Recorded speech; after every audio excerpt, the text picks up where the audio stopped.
All right, this is the next episode of True Wrestling Fan Discussions, continuing our Monday Night Wars review series. This is going to be round 11, November 13th, 1995, Nitro versus Raw. My host, Mike. I'm Frank. Let's get into it. Right now, this is like a one-legged man in the butt kicking contest because right now Nitro is up 7-2. Let's see if who sways who in this one. Uh, Pretty good main event on both sides. So let's go over it and then we'll review what we think is how it's gonna go. The ratings went Monday Night Raw's way. It was 2.6 to Nitro's 2.0. So let's see if they were right about that. Jacksonville, Florida was hosting Nitro while Vinnie Mac was still enjoying Brandon, Manitoba, Canada. He's taping Raws in bulk here, which wasn't a bad idea. Nah, it's cost effective.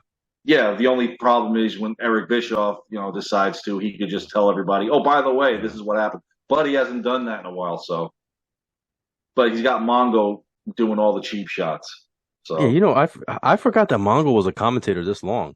For some reason, I thought that Mongo only commentated maybe like a couple weeks or something like that. Like I no, he don't, was on it for a while before he became a yeah, before horseman. it became a horseman. Yeah, I don't know what was worse, the commentary or the wrestling. you I think know, it's the commentary. WWF wanted him. They wanted him in '95 though after WrestleMania. Yeah, after the Yeah, Lawrence Taylor thing. but Yeah, I guess maybe WCW gave him a better offer. I guess I don't know. probably. They were gung ho at the time of Yeah. trying to get anybody in, no matter the cost. Guaranteed contracts. That was a big thing. So let's kick it off. Opening match. Well, before we go to the opening match for Nitro, let's go to the dark side of this whole thing. Hulk Hogan in a cape, a mask, and a sword. And a sword. A sword. This is I, crazy. I've never thought Hulk Hogan would do anything like this, to be honest. This Seeing was, all his years in WWF, he never did anything like this. you know what the thing is? Like looking back, we spoke about this, how the dungeon had good stuff in it. Like, well, Yeah, basically the giant. yeah. But but even then, like had they taken this seriously instead of the cartoony angle, I think actually would have been really good. If Because you I really went still the dark side of it instead of cartoony, yeah, right, but they went all cartoony, like it's early '80s or something like that. Hogan with the yeah, yeah, so yeah, Hogan's dressed as the Phantom of the Ops or whatever the hell he's dressed as, and he's got a hit yeah, list. yeah. Because he wants Savage to bring Ming's head on a platter. And I'm gonna mention he sends Savage on a suicide mission. He sends Savage to do his own dirty work for him, right? Mhm. And we'll get to what happens later on. And then he wants to know where Sting head is in all of this because with the whole Lex Luger thing, and if it's with Sullivan, he's moved to the top of the hit list. I'm sorry, but if I'm Sting at this point, I'm like, come at me, bro. Yeah, Sting's too nice. Friendship's one thing. Yeah, Sting's too nice of a guy. Well, spoiler alert, the next Nitro after this has got the main event of Mm. those two guys, but they work it out for the time being. But again, yeah, Sting is way too nice because if the top guy, one of the top guys in the company is pretty much calling me out because of what I'm doing, let's fight. Hogan's Let's like go. paranoid. At this point, Hogan's paranoid. He's being Macho Man. Yeah.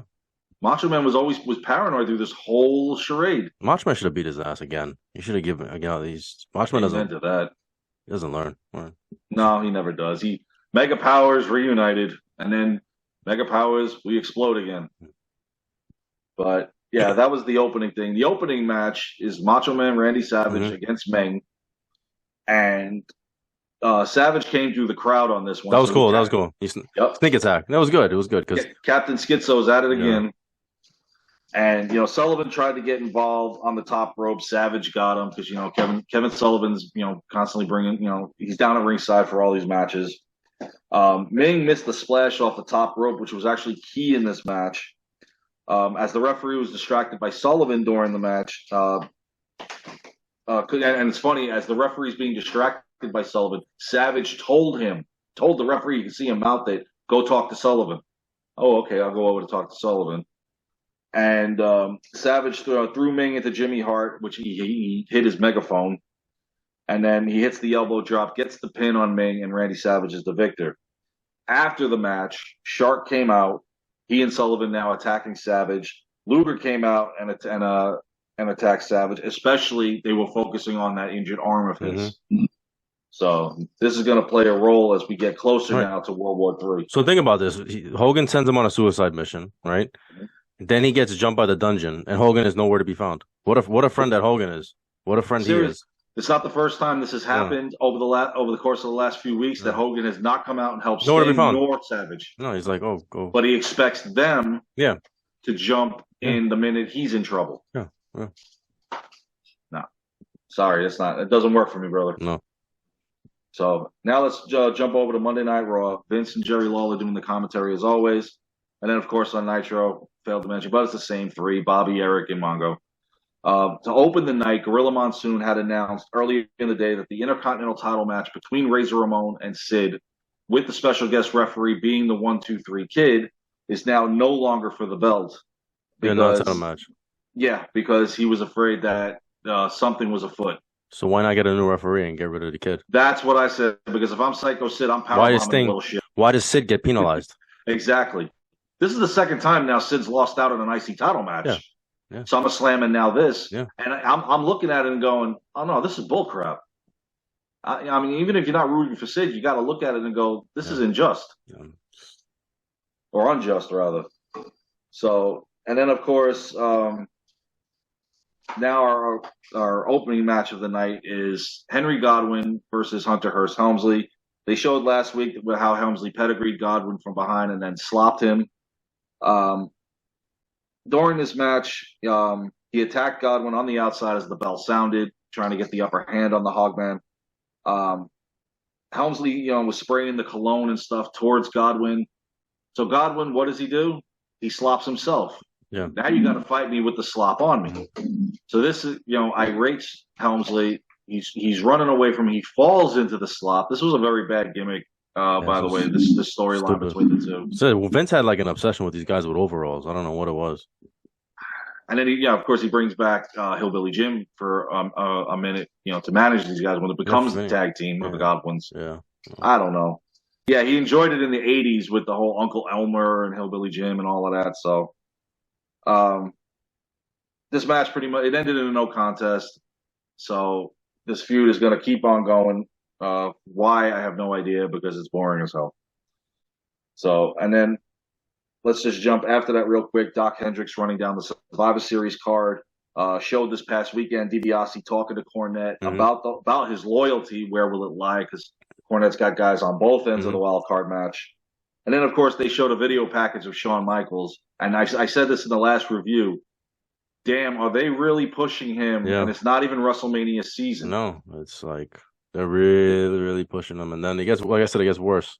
It does. And it's not like Shawn needs this right now. He doesn't need that huge push. He is literally one of the top guys in the company. Yeah. So doing this is just, to me, feels like overkill. So let's jump back over to where the big boys play. Next match on the card was Chris Benoit versus Kensuke Sasaki, who in the next week or two will become the next United States champion as Sting lost the title to him in Japan. What is it with Sting can't handle facing those Oriental guys? He had the problem with Great Muta, now Sasaki. Oh, wow. And I don't understand why they started that little thing, considering Sting's in a program with the Four Horsemen. Yeah, I don't know. I don't know why they would take the belt off him. But and, of course, they also announced during this match, and I think this was done in poor taste because it should have been done with Flair, Pillman, and Anderson in the ring, Bischoff announcing that Benoit is the fourth member of the Four Horsemen. So I don't know if they jumped the gun on that one, but I really think that should have been an introduction done by Flair. Yeah, I'm surprised. I'm surprised they didn't do it like on a Saturday night or something. I didn't know that. Yeah, no, he comes out during the match and says, "Yeah, Benoit, who's now the newest member of the Four Horsemen." Maybe they did do it on a Saturday night. It's possible they did it on a show. But at least go back and show the video. Right. Show the footage. Benoit accepting. Maybe they didn't have time, and I don't know. Who knows? Okay. Well, yeah, I can see the time restraint. I mean, they had 4 matches, plus they're trying to get in all their storylines at this point. During this match, Sasaki dominated pretty much a good portion of this match against Benoit. What was nice about it, Benoit did 2 German suplexes and then a dragon suplex pin combination to pin Sasaki and get the victory over him. So Benoit is on a winning streak. He's still looking for Eddie Guerrero. to finish that feud. That's coming in the next couple of weeks. But Benoit this night gets the victory. On the next match on Monday Night Raw, now we've got the Monday Night Raw debut of Ahmed Johnson versus the one and only Jake Steele. The immortal Jake Steele. Seriously, the guy's undefeated. Not this night. Again, these jobber matches are really hurting. It's taken away. I will say this: as they go into 1996, as they get closer to WrestleMania, even on past that, they kind of phase that out.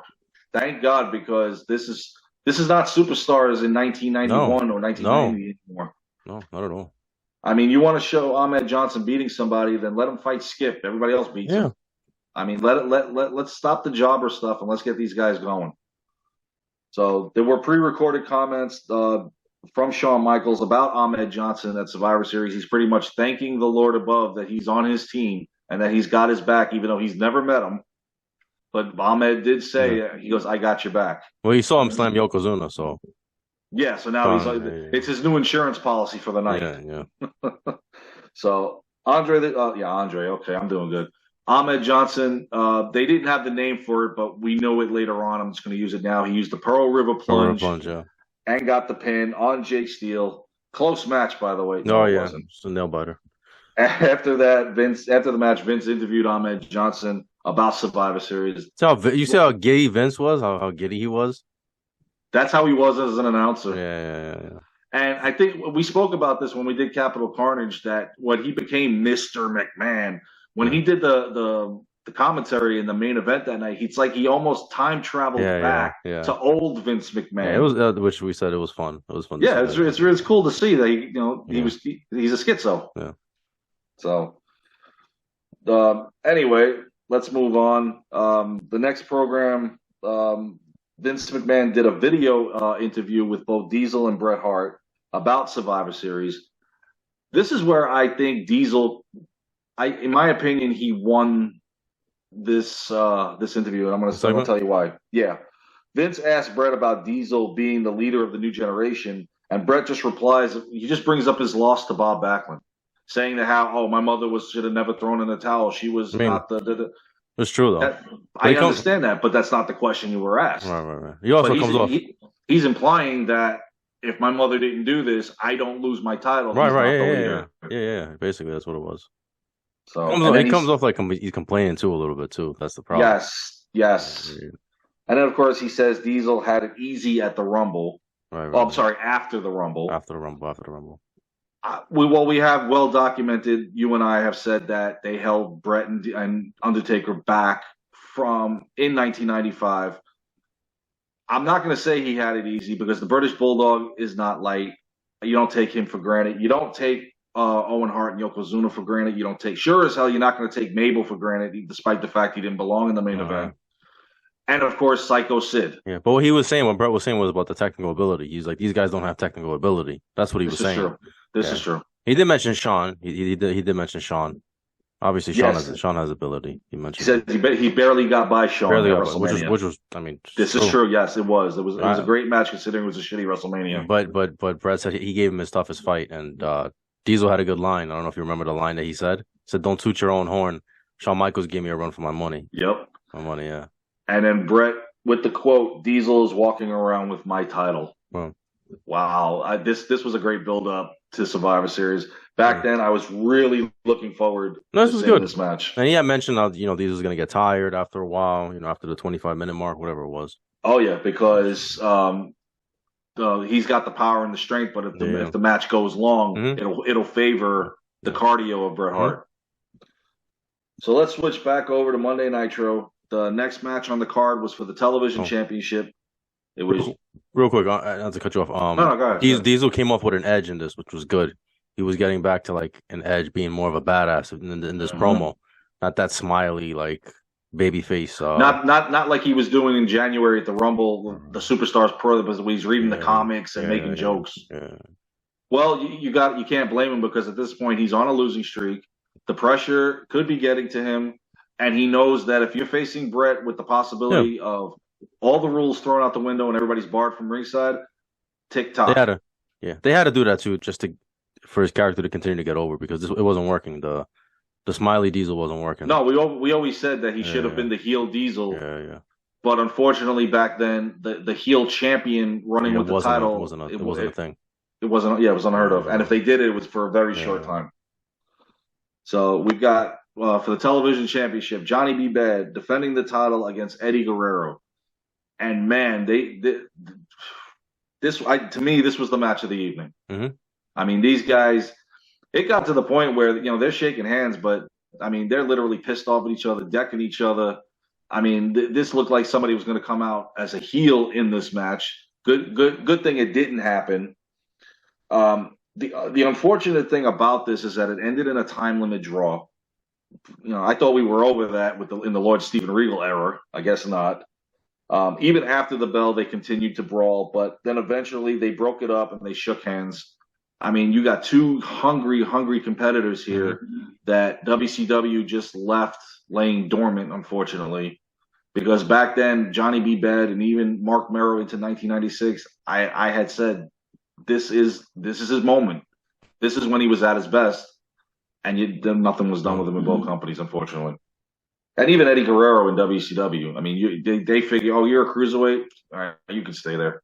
Oh, you got the U.S. title, you're not the number one contender. And that's a shame. So following that, the next segment was Bischoff announced that next week that Hogan has challenged Sting to a match. So we'll find out later on if he will accept. Sting is in the main event. And of course, Mean Gene interviewing once again Kevin Sullivan, the Giant, and Jimmy Hart. You got the Three Stooges in the ring. The weekly thing with these guys. I was just gonna say that.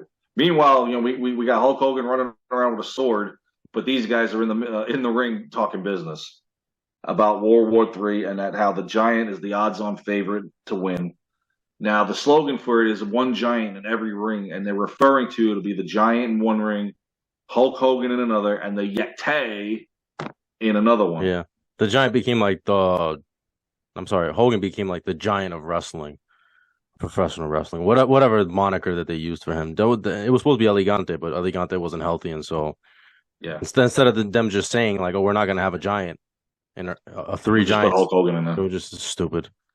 They might as well just have said, Savage, Sting, Luger, or Hogan, Savage, Sting. So base it on this little drama soap opera thing we got going on with these four guys. Well, they had before they stripped I guess before they stripped the Giant. I mean, technically, I don't think he technically was ever the champion. I mean, does that even? No, he wasn't. Doesn't even count, right? Mm-hmm. It doesn't even count either. So okay, all right. So, it was supposed to be for a title shot. The winner of World War III was going to get a title shot. That's always been the stipulation. And then it became for the belt because of the stripping of the title, or whatever Jimmy Hart's shenanigans. Yeah. So, next thing on the card for Monday Night Raw, we've got King Mabel versus the one and only future Hall of Famer Roy Raymond. Oh, Jesus Christ. Yeah, you can bet your house and everybody else's on who's winning this one. Of course, they showed last month what Mabel's attack on The Undertaker, plus some pre-recorded comments from The Undertaker towards Mabel. Of course, Jerry Lawler was like, "Did you get to see his face?" I bet it's all distorted now. Of course, Lawler is pretty much shitting bricks because he's on the Royals team that will face The Undertaker with Godwin, Savio, and Fatu. So, and then, of course, Lawler will be teaming with Helmsley, Isaac Yankem, and Mabel. This match didn't take long, belly to belly and a pin. King Mabel wins the match. Again, these jobbers, killing me, Smalls. So let's move on to Nitro's main event. You got Sting versus Dean Malenko.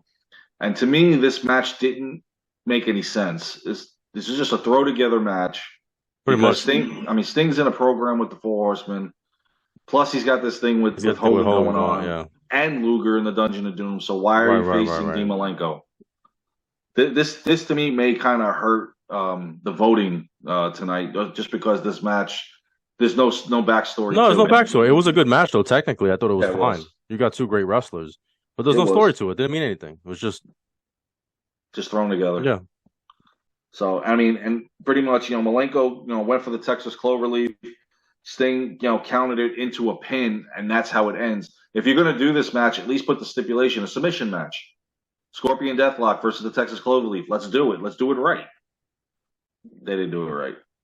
And then, of course, it ends with Mean Gene Okerlund interviewing Sting, and quoting, "I'm the big dog here," and he really caught offense to the little dog Right. moniker, considering Sting is the one that's been here for so Yeah. long, and this guy comes in a year and a half ago, and you have the gall to tell me I'm the little dog.